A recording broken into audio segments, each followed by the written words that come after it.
रात के करीब 1 बजे थे। अंधेरा घना और भयावह था। अर्जुन अपने गाड़ी से एक सुनसान पहाड़ी रास्ते पर तेजी से जा रहा था। उसे किसी अनजान जगह से एक अजीबो गरीब कॉल आई थी, जिसमें किसी ने कहा था, अगर तुम सच जानना चाहते हो तो इस रास्ते पर आओ।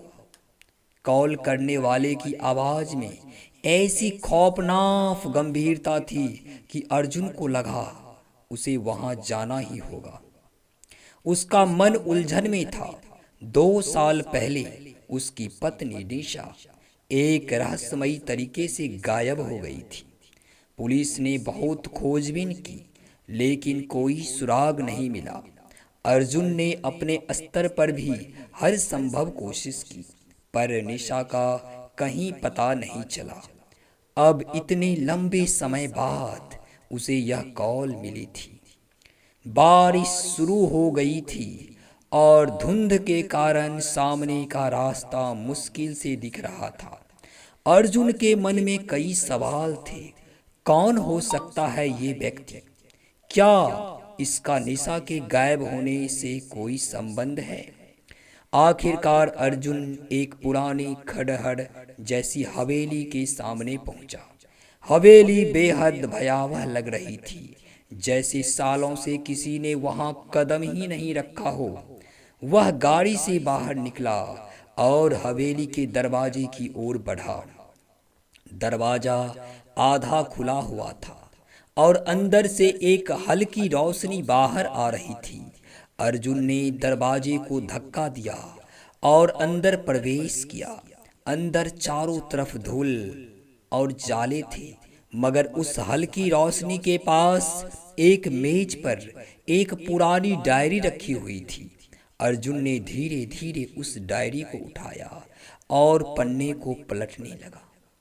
डायरी में जो लिखा था वह पढ़कर अर्जुन के होश उड़ गए। उसमें निशा के गायब होने से जुड़ी हर घटना विस्तृत वर्णन था। उसमें लिखा था कि निशा को गायब करने की योजना उसी के सबसे करीबी दोस्त रोहित ने बनाई थी। अर्जुन को यह जानकर झटका लगा कि रोहित, जिसे वह हमेशा अपना सबसे अच्छा दोस्त मानता था, निशा से गुप्त रूप से प्रेम करता था।